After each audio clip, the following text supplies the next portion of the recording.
Akkam jirtu kabajamtoota daawwattoota keenya Addis Media Network Addis TV sagantaa afaan Oromooti kuni egaa qophii addaa qabannee dhiyaannee jirra guyyaa har'aa kana. Qophiin addaa keenya keessattuu qabsoo Oromoo keessatti gahee adda durummaa goota qaban keessaa tokko Obbo Galaasaa Dilbooti. Obbo Galaasaa Dilboo bara jireenya isaanii guutuu qabsoo saba isaaniif jecha nama ijoollummaarraa kaasee gahee olaanaa taphachaa turanidha. Egaa dhiyeenya kana immoo addunyaa kanarra boqotanii jiru. Seenaan isaanii maal fakkaata? Ijoollummaa keessatti akkamitti dabarsan? Maatii isaanii dubbisneetu maatii isaanii waliin turra. Dhimmoota garaagaraa kaasna isinis nu daawwachaatii akka waliin turtanii kan nuti isin affeerru jechuudha. Hayyee hundumti keessanuu baga nagaa taatanii baga jiraattan. Tole meegaa keessattuu Obbo Galaasaa Dilboo uummata Oromoo bira qofa osoo hin taane akka biyya kanaattis namni qabsoo biyya kanaaf geggeessee qabsoo saba isaatiif geggeessaa ture hedduu beekaa.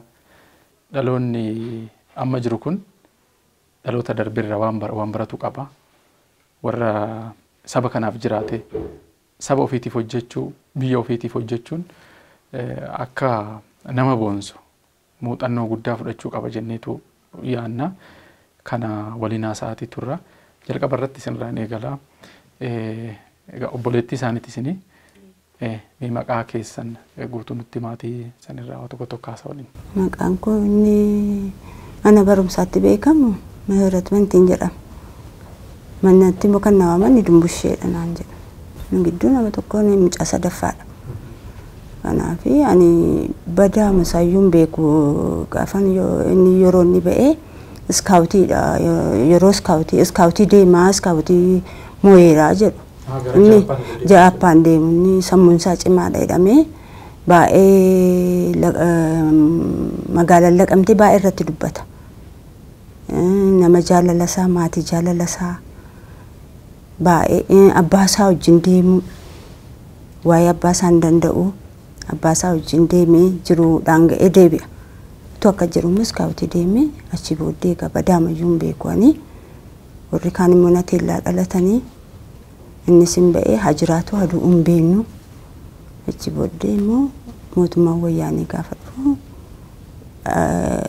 inni dhufee deebi'e. As gaafa dhufu isaan wal argine achi waanuma argine iyyuu hin qabne. Badaamayyuu waliin argine deebi'ee deeme ammasii. Inni uummata Oromoof saba Oromoof jiraata malee tasa obbolaa koodha fira koodha kun jedhee waan gargaaree gaafates hin qabu. Manaa ba'ee hin deeme abbaan isaan boqotee haati isaan boqottee awwaalshaa kana hin qaqqabne hin argine akka itti du'an iyyuu hin beeku. Nuun xixinnoodha. Eessa jira gaafa sana? Eessa jiru isaan quba qabu?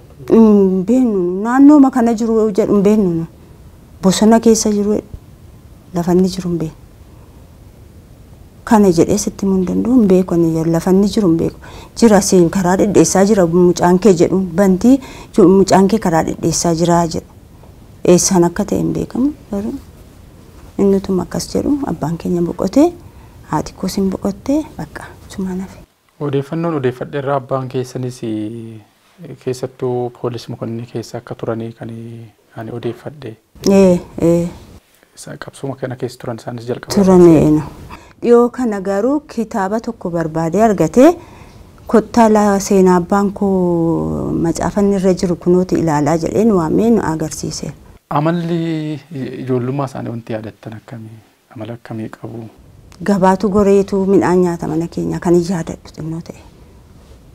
Gabaa kamisaa jedhama mana keenya fuulleedha.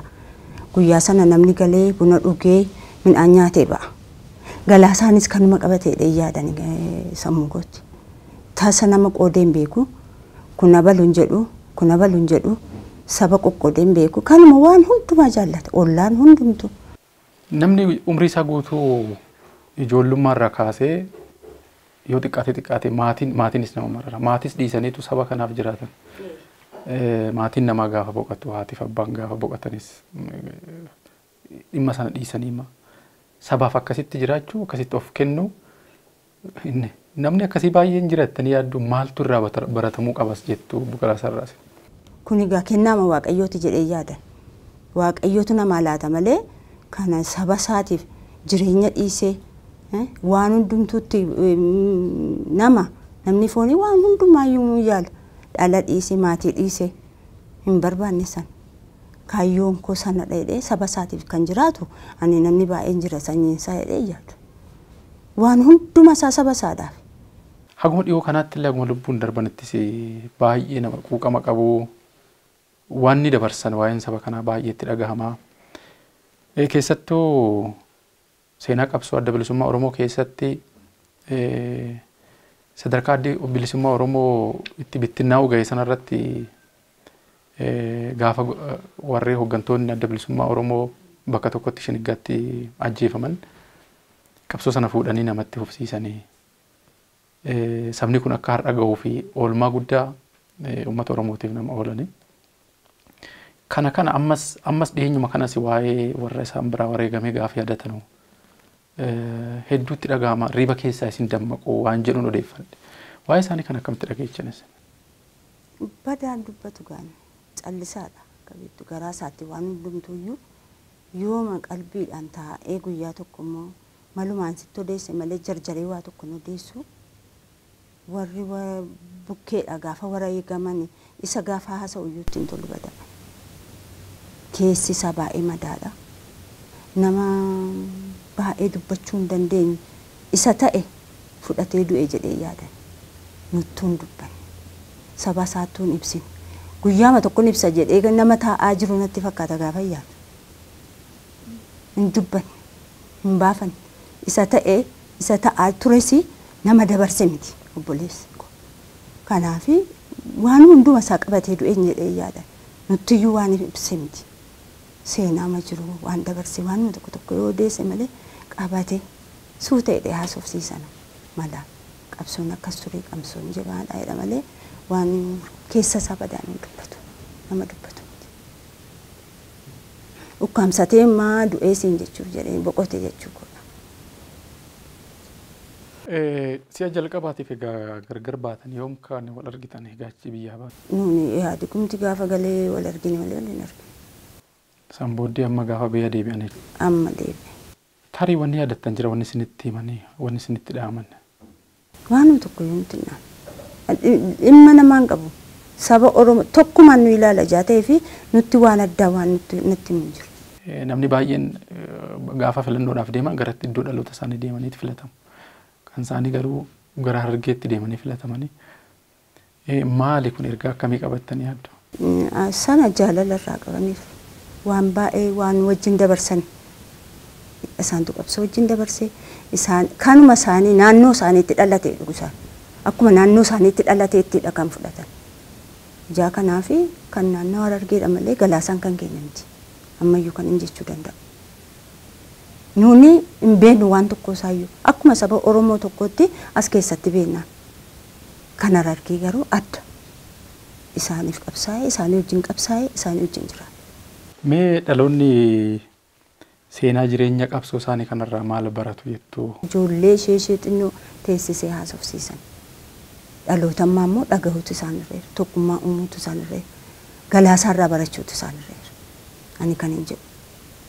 Galaasaan akka itti darbee naamusaan isa xinnaa akka xinnaatti isa guddaa akka guddaatti ilaalee nagaadhaaf gale biyya isaatti. Nagaadhaan galee nagaadhaan boqose. Saba isaa gidduutti. Kanaaf kun jaalaluma barbaachisa tokkummaa barbaachisan jedhan. Gumaacha qabsoo kana keessatti biyya kanaaf saba kanaaf isaan taasisan sirriitti hubatameera jettanii yaaddu? Kana booddee hubata. Kanaan dura hin beekamu. Hangalaasaa dhokotaadha.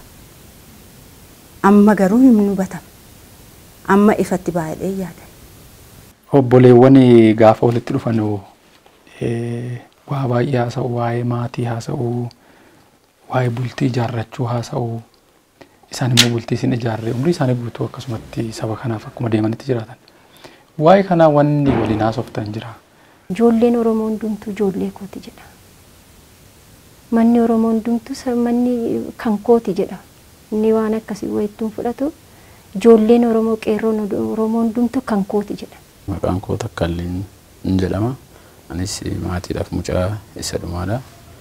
Ani gaawwaan beeku gama kana obboleessa koo Jaargalaasa kana baranni dhalatee umurii mana barumsaa godaa kaasee akka gubbaatti kanan seenaadhaan dhagee waan amtoota tokko kanan dhagoo baruma yeroo mana barumsaa haayiskuulii keessa jiruun namootuma tokko wajjin baay'ee olii gala dargaggoo naannoo sana jiran wajjin olii galanii yeroo qayyabannaas mana keessatti namoonni natti man jiru umuriidhaanii galgala sababuma qayyabannaadhaanis wantoota tokko waa'ee sabaaf sallammii kanarratti taasisanii qabsoo deemsisamuuf wanta tokko gochaa akka isaan turanii namoota harka qalleeyyii dadhabiinis akkuma buleettiin koo dhumaa kanatti dubbatte afooshaa dafqaan bulaa kana dhaabuudhaan namoota harka dhoksaadhaan isayyuu yeroo waa godhan olii hiriyoota isaan waliin ta'anii namoota waa gargaarsa godhan illee kan inni raawwachaa turee fi sadarkaa mana barumsaa jirutti immoo namoota inni wajjin barate keessaa namoota yeroo dhagoo naannoo keenyatti illee kutaa bulchiisa bakka jaamaa keessatti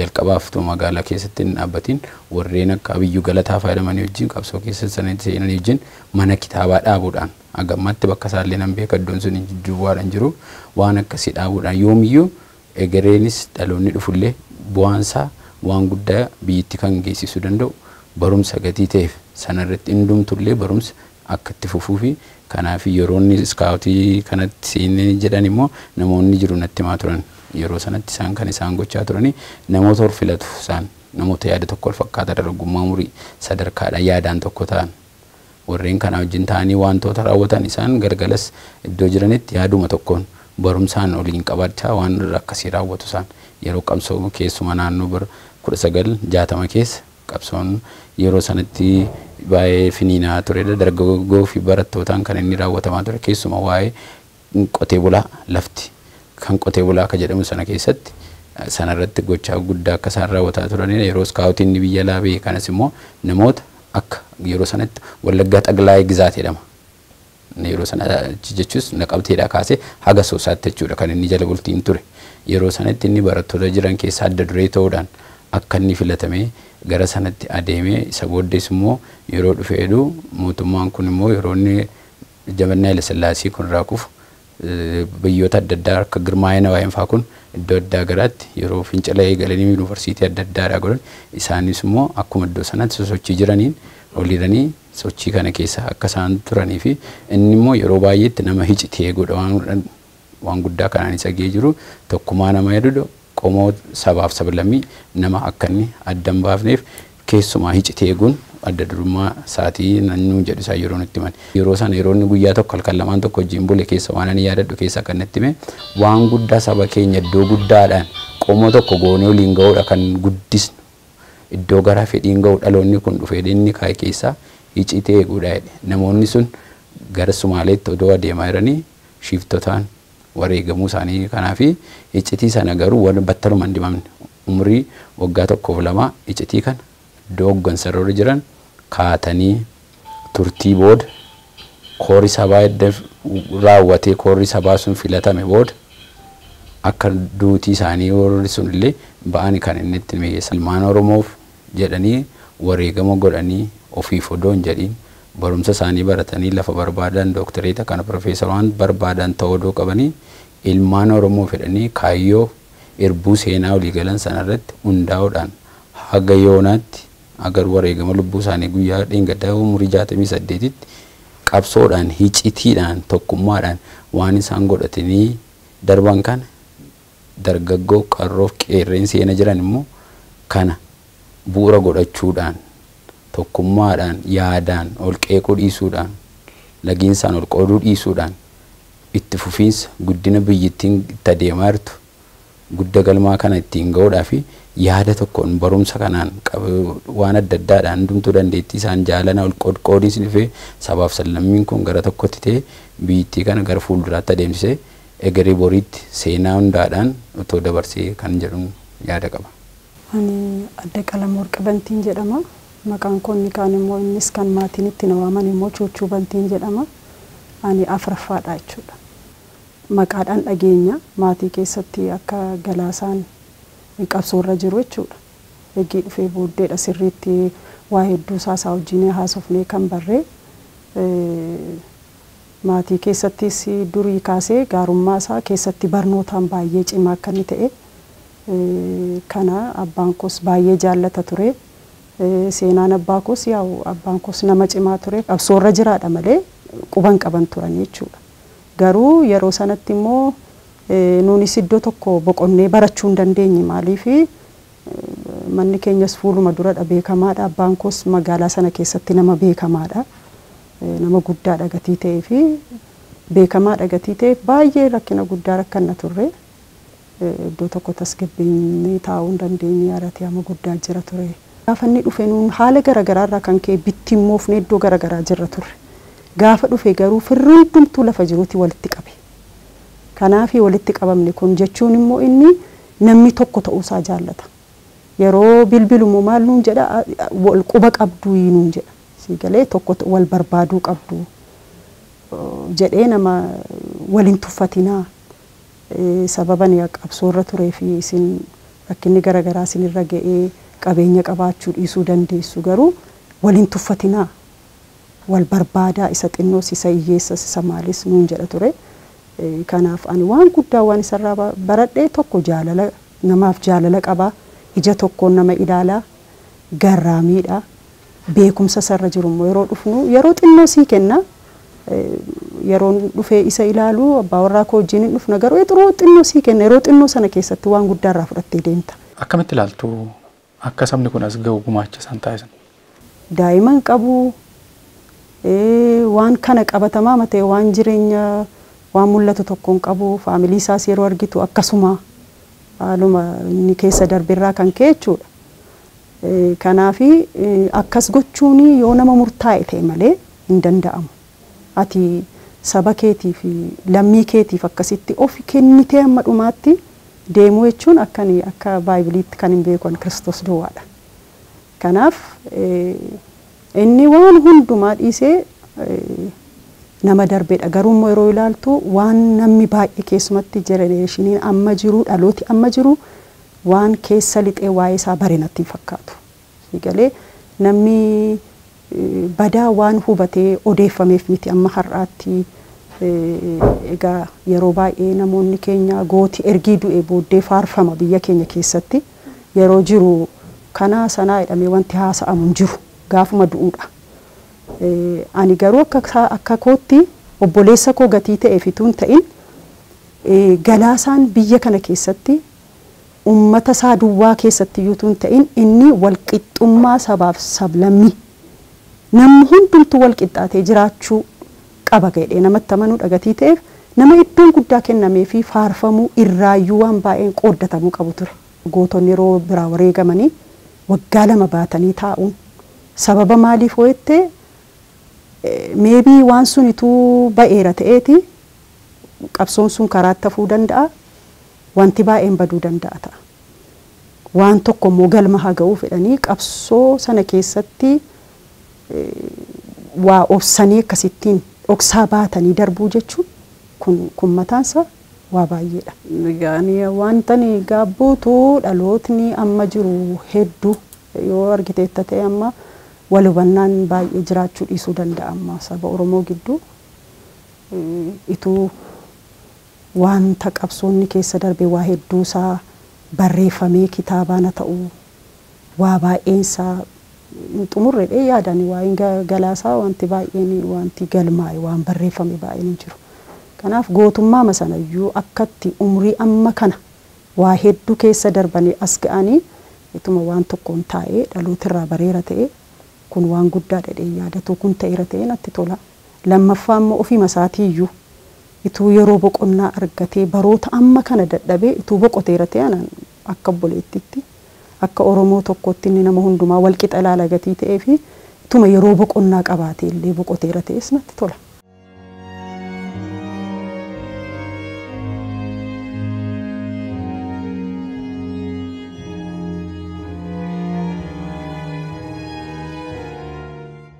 Amma immoo hiriyummaadhaan yeroo barnootaa ijoollummaa irraa kaasee kan isaan beekan waliin turtii goonaa nu waliin turaa isiniin jenna.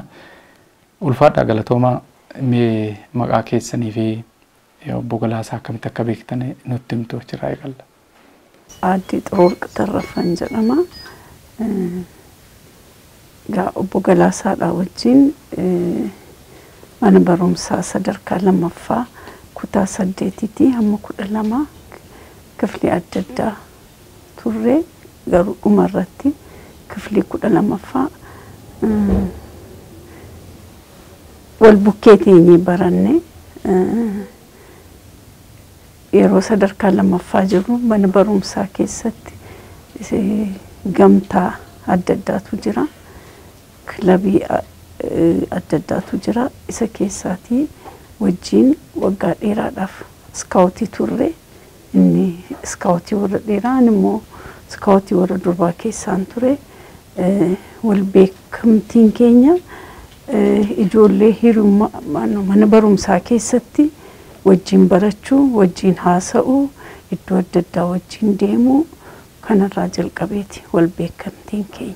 Ijoollummaa isaatii kaasee beekaa iddoo nama guddaa kan ture. Umuriidhaan kifli barannu keessatti warri nu caccaalan jiru, nun immoo hamma tokko gadi jirra.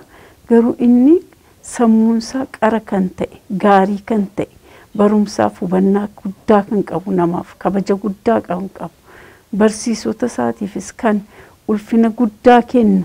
Ijoollummaa isaatii kaasee barumsa isaatti baay'ee cimaa gatii turee fi deebisuudhaaf warra dura harka kaasan keessaa kan turedha. Gaaffii gaafachuudhaaf immoo hudduubatti kan hin jenne gaafatee yoo isaaf ta'u baate irra deddeebi'ee waan tokko hubachuudhaaf nama gaaffii gaafatudha. Walii galteedhaan nama baratedha. Iskaawutii keessatti iskaawutii jechuun ani akkan yaadadhutti baay'ee gamtaa gaarii ture. Achi keessatti waan baay'ee baratta. Keessumaatii qulqullummaadhaan hojjechuu, qulqullummaadhaan jiraachuu, sabaaf hojjechuu, sabaaf jiraachuu, biyya keef jiraachuu achi keessatti barta. Yeroo kana barattu immoo mana barumsaa kanaan dura kan ture keessa hojii harkaa adda addaa hin baratta. Waa'ee biqiltuu hin dhiphatta, waa'ee namaa hin dhiphatta, rakkataa gargaaruu barta, nama kufe kaasuu barta. Waan akkasii keessatti inni dura bu'ee ture. Dura buutuu ture. Kilabii iskaawutii keessa yeroo jirru inni dura buutuu keenyadha kan ture. Nama cimaadha. Waan hojjetamu hundumaatti nama itti gaafatamummaa fudhatudha kan ture. Waggaa 1963 immoo Itoophiyaa keessaatii dorgoomee biyya keessaatii jechuudha. Iskaawutummaadhaan biyya Jaappaan nama deeme. Bara sana ijoollee connoodha. Amma kanaatti hin turre. Nama waggaa 18 gadiiti. Waggaa 16 yoo ta'edha. Garuu lafa dhaqeetti waan galata qabu, waan saba koorsu, waan biyya koorsu hojjetee dhufe. Kana barsiisonni keenya warra lubbuudhaan har'a jiranii ammayyuu yeroo waa'ee isaa kaasanii dubbatanii hin quufan. Isan booddee wal argitanii beektu egaa barumsaan adda baatanii booddee? Egaa mootummaa Haayila Sillaasee mormuun yeruma sadarkaa lammaffaa jirrudha kan ture. Keessumaatii yeroo 11ffaaf 12ffaa barannu sochii cimaatu mana barumsaa keessa jira. Isaafinni warra dura buutuu keessaa ture. Yeroo iskaawutii taatu waan ati waadaa galtu jira. Saba koof biyya koof kan jedhu. Gaarummaadhaan tajaajiluudhaaf, qulqullummaadhaan tajaajiluudhaaf. Isumarraan kan ka'e isa keessatti hirmaachaa ture. Achi booddee yuunivarsiitii galee, yuunivarsiitii edda galee booddee iddoo gara biraan dhaqee garuu yeroo waa'ee isa dhaga'u waa'ee qabsootti lixuusaa. Waa'ee siyaasa keessa lixuusaa nan dhaga'an ture. Egaa haala tokkoon duukaan bu'a waa'ee isaa. Maaliif isa ganama ture tudhanni barumsarraati kaanee mana barumsaatti wal beekumirraati qulqullummaadhaan hojjechuudhaaf akka inni gatii baasu nan beekan ture. Waan ta'e hundumaa duukaan bu'a. amma edda deebi'ee dhufe isa dura deebi'ee dhufes wal argineerra amma immoo isa deebi'ee dhufe dhufaatii isaatti baay'ee gammadee wal arginee haasaa waliin gooneerra. Waliin barattanii beektu seenaa isaa amala isaa beektu waan ta'eef maalirraa barattu? Jireenya isaa inni sabaaf jiraate mataa isaaf hin jiraanne akkuma argitu maatii isaafis hin jiraanne akka walitti dhiyeenya abbaa isaa wajjin qabu haadha isaa wajjin qabuu fi carraa adda addaa akka qabuu fi gara isaanii gora ture isa kaan dhiise garuu amanummaadhaan waggaa dheeraa saba kanaaf yeroo inni qabsoo keessa lixee yeroo isaa fudhatee hojjetu kanarraa baruutu irra jira. Yeroo qabsaa'u duwwaa immoo miti jaalala dhugaadhaan amantummaa dhugaadhaan sabaaf biyyaaf amanamanii hojjechuu baruutu irra jira dhaloonni. Waan hunda caalu immoo barachuutu irra jira dhaloonni. Ani Gannat Bantiin jedhama Buleetti Shanaffaadha. Manni keenya gabaa kamisaa fuulduraa saawonni hojii humnaa hojjetan jiru. Isaaniin funaanee dirii dafqaan bulaafaa jedhee dirii dhaabe isaaniin akka gargaaraafaa ture qabsoo akka ijoollummaa isaatti jalqabe farankaa 5 irraa funaanee galaasaan kaa'uudhaan warra dadhabaa ta'e warra firaan qabne warra danda'anii waan tokko intinaan jenne isaaniin ba'aa baatu sama isaanii walitti funaanee dirii naqee fi akka jajjabeessaa ture ijoollummaa isaatti akka qabsoo qeematti jalqabe dubbatu ture warri keenya. Abbaa keenya jalatti simmoo abbaan keenya namni ture nama seeraa ture isa jalatti faa akkanni waan hundumaa bare abbaa keenya gargaaree yeroo abbaan keenya hojii seeraa kan hojjetu gaafa namootaa fi inni barreessu namootitti baatanii galaasaan immoo gargaaree akka inni barreessaa ture. Isa jala deeme waan baay'ee akka inni baraa ture hojii seeraa yeroo inni hojjetu abbaan keenya afaan baay'ee beeka. Isa jalatti waan baay'ee barata ture afaan xaaliyaanii beeka afaan ingilizii jarmanii kana beeka abbaan keenya nama cimaa ture. Isa jala deeme waan baay'ee barata ture. Sarraan keetii galaasaan qabsoo kana amma du'u kanatti kan inni hojjete. Waa'ee abbaa keessanii isaanis qabsoo kana keessatti gumaacha inni qabu akkamitti hubattan?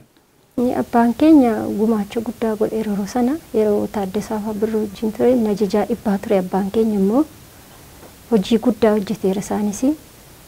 Mataan isaa kun abbaan keenya falaxamaadha gidduun isaa tarsaa'eeti yeroo bara xaaliyaanii sana afaanii gajaraan dhaame faa jedha yeroo ture sana yeroo kan afaanutti ma ture abbaan keenya baay'ee nama cimaadha. Mo'aamusa jedhamu hin beeku galaasaan isarraa barateen jedhan dhugaadhaan nama sobuun jaallatu dhugaadhaan hojjeta ture amma hojjete kanatti abbaan keenya galaasaan isarraa waa guddaa barateeran jedhan. Yeroo amma dhiyeenya gara biyyaatti jijjiirama kana booddee gara biyyaatti dhufan dura wal argitaniirtu san dura?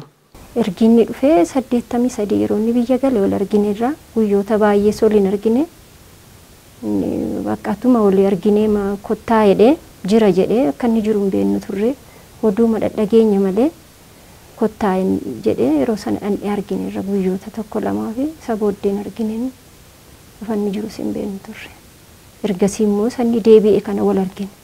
Dhimma seenaa obbo Galaasaa Dillaboo yeroo ijoollummaa irraa kaasee qabsoo isaan geggeessaa turan maatii isaaniif akkasumas ammoo warra dhiyeenyatti isaan beekan dhiirota isaanii gaafachaa odeeffachaa jirra.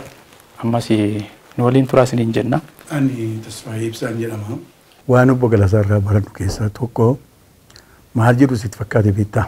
Oromoon mammaaksa isaa keessatti isaanii gaaf tokkotti hin dhaltuudha. Qabsoo kana guyyuma tokkotti miti jedhu isaan isa arganne kana qabannee isaa hafe immoo iddoodhaan gahuu fi itti fufuutu irra jira.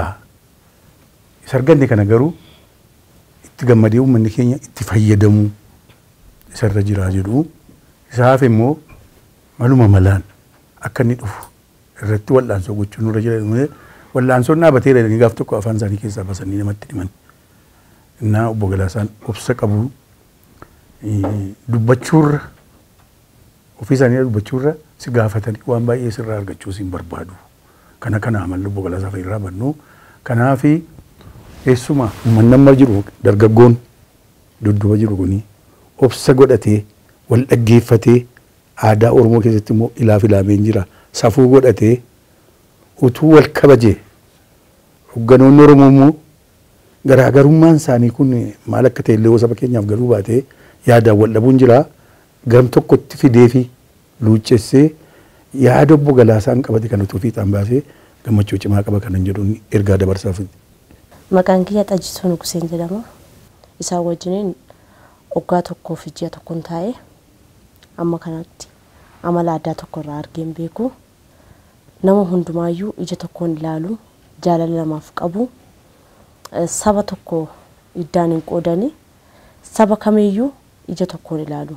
Bakka akka abbaattis akka haadhattis baay'ee naaf ta'aniiru. Na wanta nani beeku jechuudha. Obbo Galaasaan oggaanatti haasa'an akka ilmoo isaaniitti malee akka biraatti miti jechuudha. Obbo Galaasaa baay'een jaaladha. Obbo Galaasaa dhabuu kootti immoo baay'een gadda. Saba biraa akka saba yookiin immoo akka ormaa akka sarraatanyaatti nan ilaalan jechuudha. Na Obbo Galaasaan dhabuu kootti baay'een gaddaara deebiin jedha. ስሜ ሰለሞን ካሳ ይባላል። በሹፍርና ከሳቸው ጋር ወደ 3 አመት ነው ያገለገልኩት እና ሙሉን ጊዜ ከሳቸው ጋር ነው። ሙሉን ጊዜ ማለት ይቻላል እንደ ቤተሰብም ነኝ። እንደ ሹፌርም ብቻ ሳይሆን እንደ ቤተሰብ ነኝ። Maqaan koo Salamoon Kaasaa jedhama. Konkolaachisaa isaanii ta'ee waggaa 3 waliin turre. Akka maatiitti waliin jiraanne. Dhimma hundumaaf ana waammatu. Wantoota jiruu koo keessatti argachuu hin dandeenye waa hedduu isaan irraa baradhe. Waan inni carraa argadheef malee isaan nama anaan ibsaman miti. Nama gaarii gad of qabanii jiraatan umrii guutuu waa'ee dhala namaa fi qabsoo yaadu. Waan kan koo jedhan hin qaban. Guyyaa tokko amma isin gahaa boqodhaa jedheeniin yeroon itti boqodhu amma miti naan jedhan. Yeroo hundaa uummata dursu. Yeroo hedduu gara buufata filannoo itti dorgomanii waliin deemna. Ajandaan isaanii rakkoo uummataa dhaggeeffachuu qofa. Waggaa har'aa dhukkubsatanii yaalarra turan. Akkuma hospitaalaa bahaniin gara Harargee qajeelan. Haala fayyaa isaanii waanan beekuuf ogeessa gaafatanii maaliif deemtu jennaan wareegamni koo uummata koo fi naan jedhan. Dhiyeenya rakkoo uummataa dhaggeeffachuuf gara Harargee waliin deemnee deebine. Isaan akka dungoo uummataaf ifanii darban jireenya qananii jedhu hin beekan. Yeroo hundaa waa'ee uummataa haasa'u. ጊዜ እሳቸው ለህዝብ ነው የቆሙት። አንዳንድ ጊዜ እንደ ሻማ ቀለጡ ማለት አቦ ገላሳ ብል አይበዛባቸውም ባይ ነኝ። በቃ በጥሩ ሁኔታ ትግሉን በደንብ አድርገው የመሩ በደንብ አድርገው ይኖሩ ስለ ህዝብ ይኖሩ ናቸው። እስከ መጨረሻው ሰዓት ድረስ አሁን የመጨረሻውን ሰዓት ለአንድ ለ15 ቀን ምስራቅ ሐረርጌ ምርጫ ጣቢያቸው ሄደው ነበር። ከዛ ተመልሰው መተው ነው በቃ እንግዲህ ያው ህመሙም የጠናባቸው ናሞኒ ባየዮ ገላሳ ጃለተንሞ ናሞኒ ሄዱሞ ከን ገላሳ ሂኑ በነ ጅሩ ጥኖሼ ወንቲ ነቲ ደጋሙ ከነዳ jireenya Galaasaa akka maatii tokkotti itti siqeen beekaa akka inni itti jiraatu waan inni itti jiraatu beekna nama qabsoo keessatti baay'ee gatii baasee ituun boqotiin deemedha. Kanaaf iyyuu xinnoo namoonni darbee Galaasaa hin hubanne jiru. Kun immoo xinnoo na gaddisiisa. Kanaaf saba keenya waan tokkoon jechuu barbaada. Yeroo kamiyyuu namni qabsoo Oromoof jedhee guyyaa tokko dhagaa tokko darbate illee sabni kun galateeffachuu qaba. Waan inni itti dadhabe sanatti bishaan itti naquun qabu. Kanaaf namoonni dhaloota si'anaas ta'uu danda'a garuu kanumti Galaasaan hubanne jiru. Galaasaan waan addaa miti. Jireenya isaas nuun beenna. Kanaaf dhumarratti ani kanuman dubbachuu barbaada. Saba kootiin guyyaa tokkollee nama qabsoo kanaaf jedhee dhagaa darbate nama beela'ee hubatee kabajuu qaba. Egaa akkuma maatii fi akkasumas immoo hiriyoota isaan irraa dhageeffachaatiin turre obbo Galaasaa Dilboo ijoollummaa isaan irraa kaaseetu waan maatii isaan irraa dhaalan keessa'u faana abbaa isaanii hordofuudhaan qabsoo sabaatti cichanii ijoollummaa irraa kaasee sabaaf jiraachuun namaaf jiraachuun walqixxummaa sabaa walqixxummaa nama kamiyyuu nama amananidha. Ejjennoon qabsoo isaanis keessattuu dimokiraasiin biyya kana keessatti akka mirkanaa'u sabni akka walqixxummaadhaan jiraatu nama qabsoo geggeessaa turanii biyya keessaa fi biyya alaatti umrii isaanii dheeraas umrii isaanii dargaggummaa yeroo dheeraa bosona keessatti maqaa qabsoo sabaatiif nama jiraataa turanii keessattuu qabsoon sabaa kun sadarkaa har'a Oromoon irra ga'e darbees biyyi kun sadarkaa har'a irra geesse akka geessu gochuu keessatti qooda guddaa nama gumaachanii nama sammuu cimaa qabu nama dhaggeeffachuutti amanu keessattuu hawaasa waliin jiraatan hawaasa fakkaatanii hawaasni jiruu jiraatu waliin jiraachaa qabsoo kana nama asiin gahanidha. Egaa dhaloonnis ammoo waan isaan jiraatan kana waa hedduu irraa hubatee tokkummaa sabaaf jijjiirama saba isaatiif walqixxummaa dhala namaatiif akka hojjetu abdii guddaa qabna. Turtiin nuti maatii isaanii akkasumas ammoo hiriyoota isaanitti dhiyaatan waliin taasisne waan daawwattan kana fakkaata. Waliin turuu keessaniif hedduu isin galateeffanna. Isinis yeroo keessan fudhattanii waa'ee isaanii dhaloonni kana baruu qaba kana beekuu qaba waan jedhu waan nutti himtanii fi hedduu isin galateeffanna ulfaadhaa jiraadhaa isiniin jenna.